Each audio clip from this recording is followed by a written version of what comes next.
નમસ્કાર, CNBC બજારના money મેનેજરમાં આપનું સ્વાગત છે. મની મેનેજર સ્પેશિયલમાં આપણે મળી રહ્યા છે. મની મેનેજરના બજેટથી આશામાં આપણે આજે સ્પેશિયલ રજૂઆત કરીશું. હું છું પ્રીતિ દલાલ. હવે બજેટની જ્યારે ગણતરીના દિવસો બાકી રહ્યા છે ત્યારે આપણી સૌની ઘણી આશાઓ અને અપેક્ષાઓ બનતી દેખાઈ રહી છે અને આપણા નિષ્ણાંતો બજેટથી કઈ ભેટ ઈચ્છી રહ્યા છે તે અંગે આપણે આ સપ્તાહે ચર્ચા કરી રહ્યા છે અને આ જ કડીમાં આપણે આજે પણ ચર્ચા કરીશું. ખાસ ચર્ચા નિષ્ણાંતો સાથે. તો આ એપિસોડમાં આપણી સાથે જોડાયા છે તો ટ્રાન્સેટ કેપિટલના કાર્તિક ઝવેરી અને નિમિત્ત કન્સલ્ટન્સીના ફાઉન્ડર અને ચાર્ટર્ડ એકાઉન્ટન્ટ નિતેશ બુદ્ધદેવ. ઘણું સ્વાગત છે કાર્તિકભાઈ અને નિતેશ તમારું અહીંયા. અને હવે બજેટનું આમ લાગે છે કે ફીવર વધતો જઈ રહ્યો છે અને આપણે ઓલ્ધો વોટ ઓફ અકાઉન્ટનું બજેટ છે તો પણ અપેક્ષાઓ આપણે રાખી રહ્યા છીએ, હોપ્સ રાખી રહ્યા છીએ કે કંઈક એક પોઝિટિવ સરપ્રાઇઝ આવે. પણ બજેટ આપણે ઘણા આપણે નામ સાંભળતા હોય છે. ઓફકોર્સ બજેટ અને પછી એક આપણે ઇન્ટરિમ બજેટ છે કે vote on account of budget છે, તો એનો તફાવત સમજી લેવો જરા જરૂરી છે. તો નિતેશભાઈ કઈ રીતે તમે સમજાવશો? રાઈટ પ્રીતિજી, એકચ્યુઅલી બહુ ઇમ્પોર્ટન્ટ છે કારણ કે કાફી લોકો આને મિક્સઅપ કરીને યુઝ કરે છે. કોઈ એમ કહે છે ઇન્ટરિમ બજેટ છે, કોઈ કે વોટ ઓન અકાઉન્ટ છે ઓર ઇન્ટરચેન્જેબલી યુઝ કરે છે. બટ આપણે જો બજેટને ઓવરઓલ પહેલાં સમજીએ કે બજેટ શું છે તો સિમ્પલ લેંગ્વેજમાં કહું તો જે રિવેન્યુ અને એક્સપેન્ડિચર ગવર્મેન્ટ જે પ્રેઝન્ટ કરે કે કેટલા પૈસા એ જમા કરશે ડાયરેક્ટ ટેક્સીસથી, ઇનડાયરેક્ટ ટેક્સીસથી, આ બધા ટેક્સીસથી કેટલા ગવર્મેન્ટને પૈસા આવશે અને એ કયા પ્રોજેક્ટ પર, ઇન્ફ્રાસ્ટ્રક્ચર પર, એજ્યુકેશન પર, ડિફેન્સ પર અને આવી કઈ કઈ વસ્તુમાં એ લોકો સ્પેન્ડ કરશે. આ એક 1 ફેબ્રુઆરીના એ લોકો એક બજેટ પ્રપોઝ કરે છે. ઘણાને એમ લાગે આપણે કોઈક વાર એમ થાય છે કે એ દિવસે બજેટ ઇમ્પ્લિમેન્ટ થાય છે. નો, એ દિવસે બજેટ પ્રપોઝ થાય છે અને પછી એના પર પાર્લામેન્ટમાં ચર્ચાઓ થાય છે નેક્સ્ટ 1-2 મહિનામાં જે પાર્લામેન્ટનો સેશન હોય છે એમાં. અને 1 એપ્રિલથી ચર્ચા વિચારણા પછી ઘણા ચેન્જીસ કોઈક વાર જોવા મળે છે. એ પછી બજેટ પાસ થાય છે અને 1 એપ્રિલ એટલે કે ફિનાન્શિયલ યર જ્યારથી ચાલુ થાય ત્યારથી બજેટ અમલમાં આવે છે. તો આ એક થઈ ગયું નોર્મલ બજેટ, યુનિયન બજેટ જે 1 ફેબ્રુઆરીના અનાઉન્સ થાય છે. આ વખતેનું જે બજેટ છે એ આઈધર વોટ ઓન અકાઉન્ટ હશે યા ઇન્ટરિમ બજેટ હશે અને આ બંને વચ્ચે તફાવત છે. આ બંને એક વસ્તુ નથી. જો આપણે વાત કરીએ કે ઇન્ટરિમ બજેટ શું છે, ઇન્ટરિમ બજેટ એટલે કે જ્યારે પણ આ વર્ષે આપણે જોઈ રહ્યા છે એપ્રિલ યા મેમાં જનરલ ઇલેક્શન થવા જઈ રહ્યા છે તો જે નવી ગવર્મેન્ટ આવશે, જ્યારે ગવર્મેન્ટ ફોર્મ થશે એ ફૂલ યરનું મતલબ જે બેલેન્સિંગ યર હશે એનું બજેટ આપશે જે જુલાઈમાં જોવા મળશે. તો અત્યારે જે બજેટ રજૂ થવાનું છે એ ખાલી 4 મહિના માટે રહેશે, એપ્રિલ, મે, જૂન અને જુલાઈ.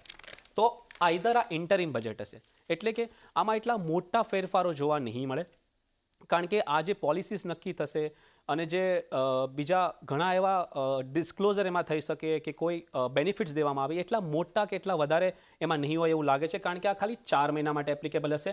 અને જો ભરે પાછી સેમ ગવર્મેન્ટ પણ આવે તો એક ફૂલ ફ્લેજ બજેટ જુલાઈમાં જોવા મળશે. તો આ થઈ ગયું ઇન્ટરિમ બજેટ જે એક શોર્ટ પીરિયડ માટે હશે, એક ટેમ્પરરી બજેટ કહી શકો. અને એક વોટ ઓન અકાઉન્ટ છે.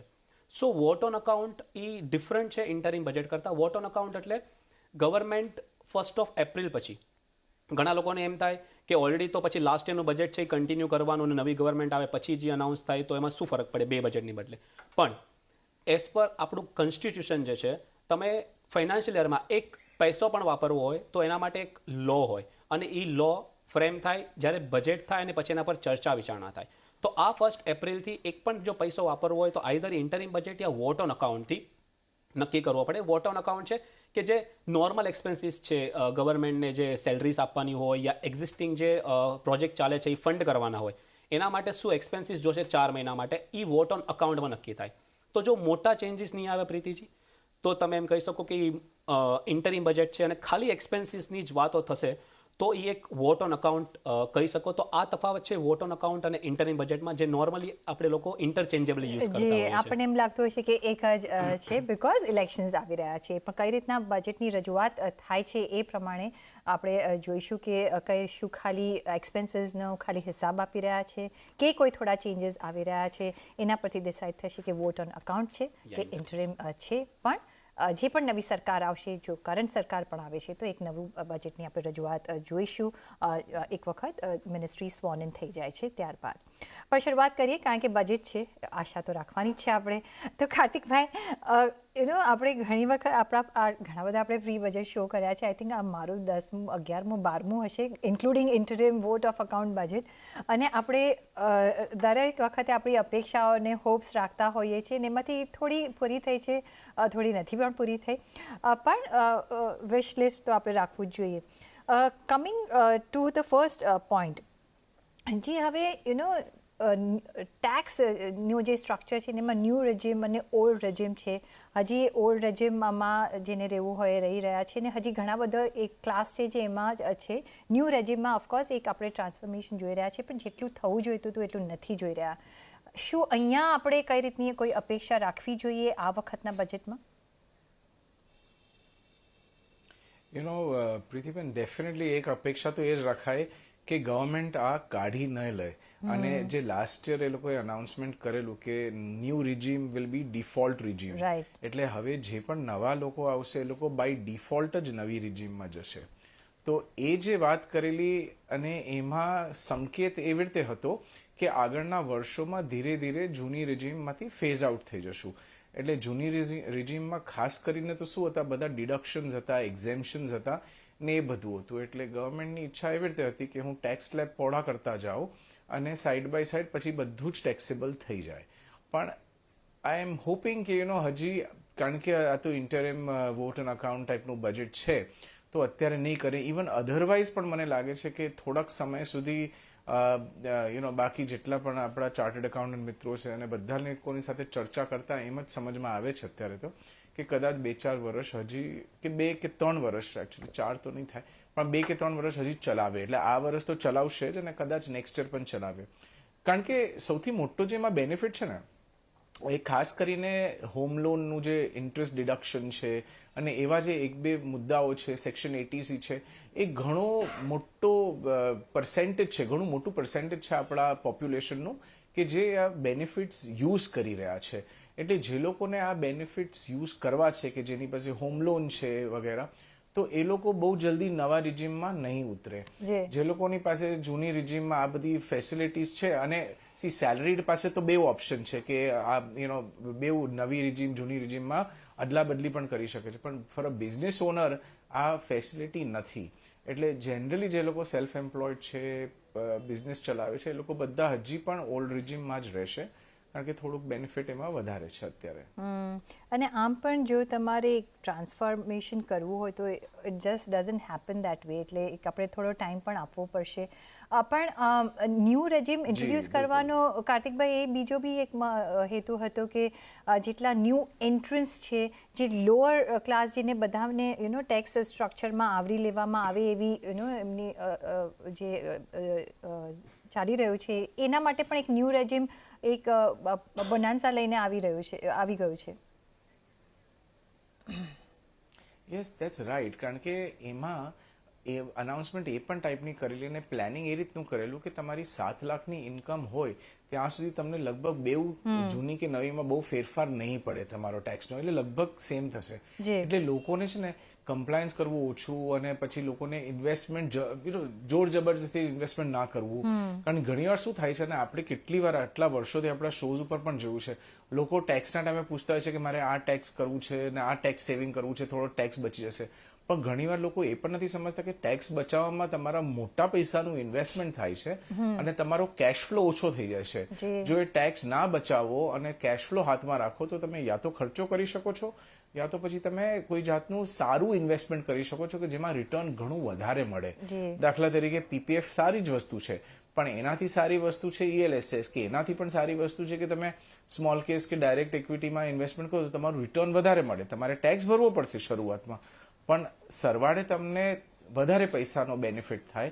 આગળના 5 વર્ષનું તમે કેલ્ક્યુલેશન કરો તો ઘણીવાર NPSમાં પણ આપણે આ ઉદાહરણ આપીએ છીએ કે ટેક્સ ભરી દો અને પછી બાકી બહાર ઇન્વેસ્ટમેન્ટ કરો. તો એટલે આઈ થિંક આ એક બહુ મોટો ફાયદો છે, પણ આગળ જતા જતા આપણે બધા ત્યાં નવી રેજીમમાં જ જવું પડશે.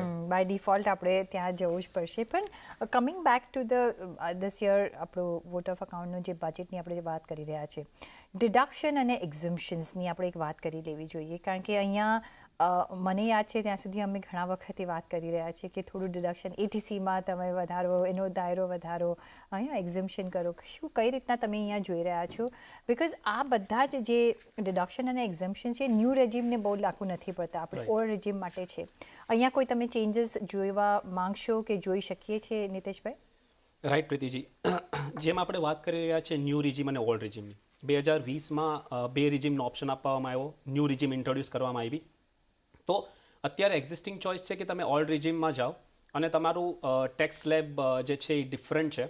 2.5 લાખ સુધી એક્ઝેમ છે, 2.5 to 5, 5 to 10 અને 10ની ઉપર 30%. એ થઈ ગયું તમારું ઓલ્ડ રિજીમ. અને ન્યૂ રિજીમમાં તમે જાઓ છો તો લગભગ પ્રીતિજી 70 જેટલા તમારે ડિડક્શન અને એક્ઝમ્પશન હતા એ જતા કરવા પડશે. એ જે ચોઇસીસ હતી એમાંથી જતા કરો તો તમને 3 to 6, 6 to 9, 9 to 12 અને 12 to 15 એવી રીતના સ્લેબ આપવામાં આવ્યા. અને જેમ આપણે વાત કરીએ 5 લાખ સુધી ઓલ્ડ રિજીમમાં જો તમારું 5 લાખ સુધી જ ટેક્સેબલ ઇન્કમ હોય તો તમારે રિબેટના બેનિફિટથી કોઈ ટેક્સ ભરવાનો નહીં આવે. અને ન્યૂ રિજીમમાં 7 લાખ સુધી કોઈ ટેક્સ ભરવાનો નહીં આવે. તો પણ ન્યૂ રિજીમમાં તમારે તમે જેમ કીધું એમ 70 જેટલા ડિડક્શન અને એક્ઝમ્પશન છોડવા પડશે. તો હવે આ ડિડક્શન અને એક્ઝમ્પશનમાં જો ચેન્જીસ આવે પણ પ્રીતિજી તો મોસ્ટલી બેનિફિટ થશે જે ઓલ્ડ રિજીમમાં છે. હવે મારું માનવું છે આમાં મોટા ચેન્જીસ નહીં આવે, કારણ કે આપણે જેમ વાત કરી રહ્યા છીએ પ્રીતિજી, ગવર્મેન્ટ એમ ચાહે છે કે વધારે ને વધારે લોકો ન્યૂ રિજીમ સાઈડ આવે. જો ગવર્મેન્ટની એમ ગણતરી હોય કે લોકો ન્યૂ રિજીમ સાઈડ આવે તો એક હાથે હું ડિડક્શન એક્ઝમ્પશન ખતમ કરવાની વાત કરી રહ્યો છું અને જો બીજા આપીશ તો હજી કન્ફ્યુઝન થશે. તો ઓફકોર્સ જે ઓલ્ડ રિજીમમાં છે, અને જેમ કાર્તિકે પણ કીધું કે બિઝનેસવાળા માટે એટલું ઇઝી નથી કે તમે રિજીમ સ્વિચ કરો, એક જ વાર સ્વિચ કરી શકો. તો મોસ્ટ ઓફ ધ બિઝનેસ અને પ્રોફેશનલ લોકો છે એ ઓલ્ડ રિજીમ પ્રિફર કરે છે અને સેલરીડમાં લોકો ઓલરેડી થોડા મૂવ થઈ રહ્યા છે ન્યૂ રિજીમ તરફ.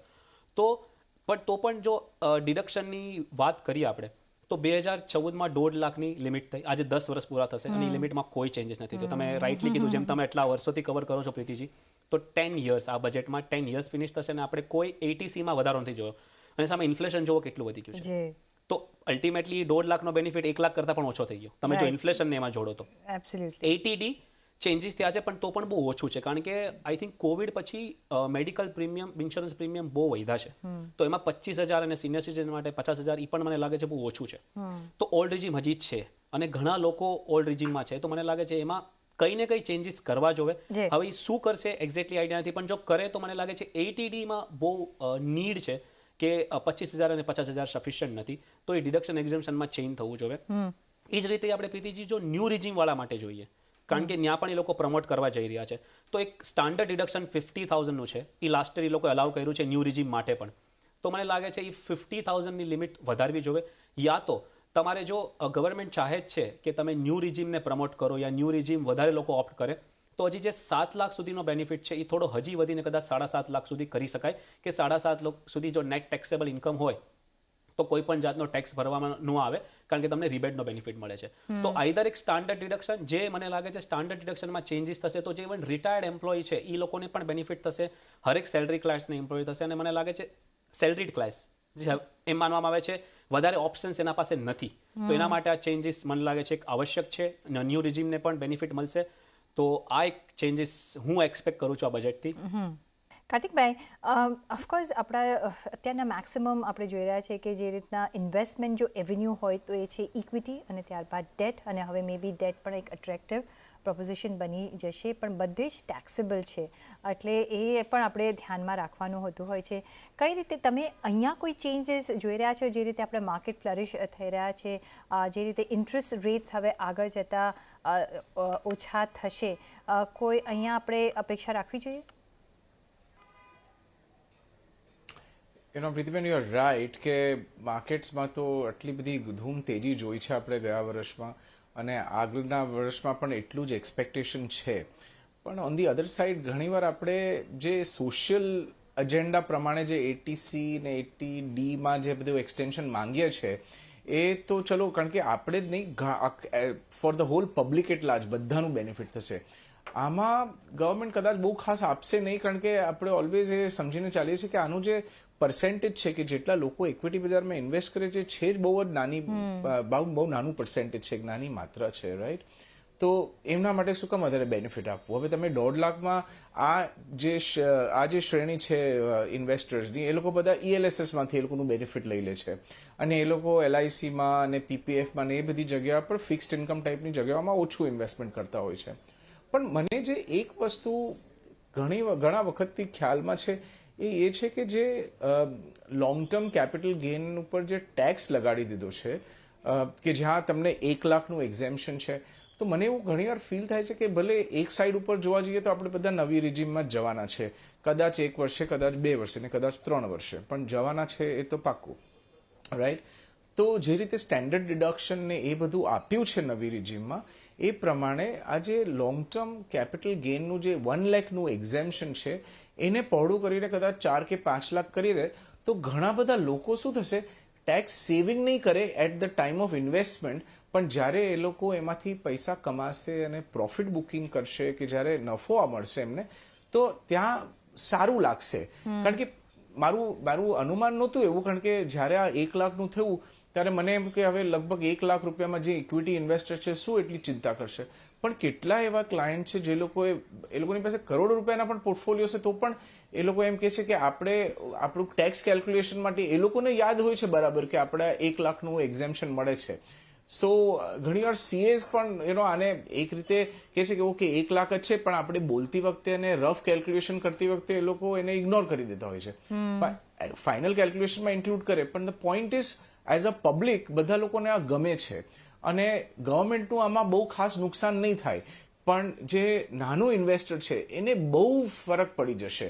એટલે મને લાગે છે કે આ એક વસ્તુ એવી છે કે જે ગવર્મેન્ટ જો કન્સિડર કરે કે ભલે ટેક્સ લગાડો, તમારે ટેક્સ જોઈએ છે, આપણા દેશમાં આપણે ટેક્સ આપવું જરૂરી છે, કલેક્શનની બહુ જરૂરત છે, ટેક્સ આપણે ભલે લઈએ, પણ જે નાનો ઇન્વેસ્ટર છે એને પણ આપણે એ જાતનો ફાયદો અપાવીએ કે એને લાખ રૂપિયા સુધી નહીં, કદાચ 5 લાખ રૂપિયા સુધીનું એક્ઝેમ્પશન આપી દો.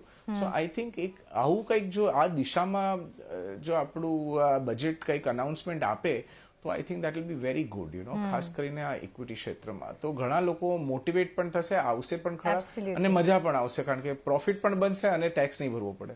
હા જી, એ તો બધાને ગમતું હોય છે કે પ્રોફિટ બી મળે અને ટેક્સ ન ભરવો પડે, પણ એવું આપણા દેશમાં નહીં થાય, આપણે થોડું તો આપવું પડશે અને વિચ ઇઝ રિક્વાયર્ડ ઓલ્સો. પણ કાર્તિકભાઈ, એક બીજો જે હિટ ક્લાસ છે જે gets hit by this taxes is senior citizen class. અહીંયા આ વર્ગ માટે તમે કોઈ મેજર રિફોર્મ્સ જોવા માંગશો? મને એક જ રિફોર્મ જોઈએ છે જે આપણે છેલ્લા 10-15 વર્ષથી માંગી રહ્યા છે કે સિનિયર સિટીઝન્સને છે ને 2-3 વિકલ્પ છે, રાઈટ, એ લોકો માટે. કે એક તો સૌથી પહેલી વસ્તુ, આ 50,000નું પ્રીમિયમ બહુ ઓછું થાય છે. મારા જ પેરેન્ટ્સનું પ્રીમિયમ લગભગ 75-80,000 રૂપીસ થઈ ગયા અને એ લોકો 70-75 પ્લસ છે. એટલે આપણા કેટલા બધા ઘરોમાં આપણે પ્રીમિયમ ઘણું વધારે આપીએ છીએ ને, જે થોડી વાર પહેલા નીતિશે પણ કીધું કે ઇન્ફ્લેશન જુઓ 10 વર્ષથી અત્યારે કેટલો ફેર પડી ગયો છે. એટલે C that is very unfair I think. એક તો ગવર્મેન્ટ પાસે કોઈ સોશિયલ સ્કીમ ને એવું કંઈ છે નહીં ફોર મેજોરિટી સિટીઝન્સ માટે અને ખાસ કરીને સિનિયર સિટીઝન્સ માટે. તો એક તો એ વસ્તુ પર જરૂરથી એ લોકોએ કંઈક ફોકસ કરવું જોઈએ. અને બીજું, એ લોકોને છે જે પણ એ લોકો કમાય છે, ફ્રોમ ફિક્સ ડિપોઝિટ છે કે પછી ઇક્વિટી માર્કેટથી કે ક્યાંયથી પણ એ કમાતા હોય ને, તો એમને એક સ્પેશિયલ ટાઈપનું કંઈક એવું કંઈક પ્રોવિઝન મળવું જોઈએ કે જેનાથી એમનો ટેક્સ ઓછો થાય. જો એમને કંઈક માંદગી આવે કે એમને કંઈક હેલ્થ ઉપર, બધા લોકો કંઈક ને કંઈક તો ખર્ચો કરતા જ હોય છે. કાં તો દવા દારૂનો હોય, કાં તો પછી હોસ્પિટલનો હોય, કાં તો નર્સનો હોય. એટલે one way or the other આ બધા વસ્તુમાં જો થોડીક એમને રિલીફ મળે ને, તો I think government senior citizens માટે બહુ સારી વસ્તુ બનાવી શકે છે અને કંઈ ટેક્સનું બહુ એટલું બધું કંઈ ખાસ નુકસાન નહીં થાય તમને એઝ અ ગવર્મેન્ટ. એટલે નાનો ક્ષેત્ર છે ને, એમાં તમે 4-5 લાખ રૂપિયા સુધી ટેક્સ ફ્રી આપી દેશો, સ્પેશિયલ બેનિફિટ કે તમે ખર્ચાઓમાં આ બધી વસ્તુઓ બાદ લઈ લો, એવું કંઈક કરશે ને તો લોકોને ગમશે પણ ખરું અને બહુ આપણા એક્સચેકરને બહુ કંઈ નુકસાન પણ ખાસ થશે નહીં, હાર્ડલી કંઈ નુકસાન. જી ઓફકોર્સ. તો હવે સમય ઓછો છે, પણ એક આપણે યુઝ્યુઅલી આપણું વિશ લિસ્ટ રાખતા હોઈએ છીએ કે આ બજેટમાં હું આ વસ્તુ તો જોવા માંગીશ જ. તો નીતિશભાઈ, પહેલાં તમારી પાસે આવું, તમારું વિશ લિસ્ટ શું છે? મારું સૌથી ઇફ યુ આસ્ક મી કે સૌથી વધારે ઇમ્પોર્ટન્સ જેને અત્યારે મળવું જોઈએ તો મને લાગે છે રેશનલાઇઝેશન થવું જોઈએ કેપિટલ ગેઇનની અંદર. પ્રીતિજી, ઇક્વિટી ડિફરન્ટ રીતે ટેક્સ થાય છે, ડેટમાં ટેક્સીસમાં ચેન્જ થયા છે, ગોલ્ડમાં બોન્ડ અલગ રીતે ટેક્સ થાય છે, ફિઝિકલ ગોલ્ડ અલગ રીતે ટેક્સ થાય છે, અને ગોલ્ડ મ્યુચ્યુઅલ ફંડ અલગ રીતે ટેક્સ થાય છે. લાસ્ટ ટાઈમ ડેટ મ્યુચ્યુઅલ ફંડમાં જે ટેક્સીસમાં ચેન્જીસ આવ્યા એની પછી હવે ફોરેન ફંડ છે જેમાં તમે મ્યુચ્યુઅલ ફંડથી ઇન્વેસ્ટ કરો છો યા ગોલ્ડ ફંડમાં ઇન્વેસ્ટ કરો છો, એ પણ નોર્મલ સ્લેબ રેટ પ્રમાણે ટેક્સ થશે. તો એક રેશનલાઇઝેશનની અને બધા અલગ અલગ હોલ્ડિંગ પીરિયડ પ્રમાણે શોર્ટ ટર્મ અને લોંગ ટર્મ આપવાનો છે. જેમ કે ઇક્વિટી આપણે વાત કરી 1 વર્ષ પછી લોંગ ટર્મ થઈ જાય, રિયલ એસ્ટેટ 2 વર્ષ પછી લોંગ ટર્મ, ગોલ્ડ 3 વર્ષ પછી લોંગ ટર્મ કન્સિડર. તો અહીંયા કાફી સારું કન્ફ્યુઝન છે. પેરિટી એક લાવવાની જરૂર છે જે ગવર્મેન્ટ ઓલરેડી ચાહી રહી છે. તો મને લાગે છે કે rationalisation of overall capital gain જે છે એ થોડું સિમ્પ્લિફાય કરવું જોઈએ. અને અહીંયા ગવર્મેન્ટને મોટું એવું નુકસાન નથી, ઉલટાના રૂલ્સ સરળ કરી અને લોકો વધારે ટેક્સ કમ્પ્લાયન્ટ થશે. સેકન્ડ વસ્તુ જે હું અને કાર્તિક બંને કહી રહ્યા છે, ATDમાં ચેન્જીસની જરૂર છે, ATCમાં પણ જરૂર છે, પણ ATDમાં તો હેલ્થ ઇન્સ્યોરન્સ પ્રીમિયમ અને આપણી પાસે બીજી કોઈ સોશિયલ સિક્યુરિટી નથી, તો એટલીસ્ટ ગવર્મેન્ટે ATDમાં કંઈક બેનિફિટ આપવો જોઈએ. અને થર્ડ અને લાસ્ટ NPS હું એટલે રિકમેન્ડ શાયદ નથી કરતો યા હું નથી એટલું એક્ટિવલી એને માનતો, કારણ કે જે NPSમાં અત્યારના રૂલ છે જે 60% તો રિટાયરમેન્ટ પછી યા 60 યર્સની એજ પછી ટેક્સ ફ્રી છે, બટ બાકીના 40% કમ્પલસરી એન્યુટી તરીકે લેવા પડે છે, અને એ એન્યુટી પાછું ટેક્સેબલ છે. અને તમે જ વાત કરી કે સિનિયર સિટીઝન માટે શું, રાઈટ? તો આ એન્યુટીને પણ મને લાગે છે ટેક્સ કાઢી નાખવો જોઈએ. તો NPS એક બહુ જ સારો પ્રોડક્ટ થઈ જશે અને જે ઇન્ડિયાને જરૂર છે. તો મારી આ 3 ઇમ્પોર્ટન્ટ વસ્તુ છે. દાન. અને કાર્તિકભાઈ, ઘણો ટાઈમ ઓછો છે, તમારી શું વિશ લિસ્ટ રહેશે? સૌથી પહેલા તો ATD એમાં થોડું એક્સપેન્શન જોઈએ. બીજી વસ્તુ જે રીતે મેં કીધું કે ઇક્વિટી કેપિટલ ગેઇન્સમાં જો એક્ઝેમ્પશન છે એમાં થોડો પોળો બ્રેકેટ કરી નાખે. અને ત્રીજી વસ્તુ એ છે કે રિયલ એસ્ટેટનું જે ખાલી ઓલું 2.5 લાખ સુધીનું જ કેપ છે ઇન્ટરેસ્ટનું, 2 લાખ રૂપિયા સુધીનું, સોરી, તો એ થોડું એ પાછું એ સ્ક્રેપ કરે પછી જે જૂનું સિસ્ટમ હતી ને એ લઈ જાય, કારણ કે રિયલ એસ્ટેટ વધારે વેચાશે તો કેટલો બધો અનેક ઇન્ડસ્ટ્રીઝને ફાયદો થશે. So this is my 3 wish list. Okay, તો આપણે આપણા વિશેષ તો મૂકી દીધા છે, પણ 1 ફેબ્રુઆરીએ બોક્સ ખુલશે અને ખબર પડશે કે શું આપણા કેટલા વિશેષ આપણા પૂરા થઈ રહ્યા છે, નથી થઈ રહ્યા. પણ આઈ થિંક આ વખતે બહુ એક્સપેક્ટેશન સાથે નહીં જવું જોઈએ. જે મળી ગયું એ સરપ્રાઇઝ રહેશે, તો આઈ થિંક એનો આનંદ વધારે રહેશે. પણ ઓન દેટ નોટ, કાર્તિકભાઈ અને નિતેશ, ઘણો આભાર તમારો અમારી સાથે જોડાવા બદલ, અને સાથે જ મને પણ આપશો રજા. પણ જોડાયેલા રહેજો CNBC બજાર સાથે. નમસ્કાર.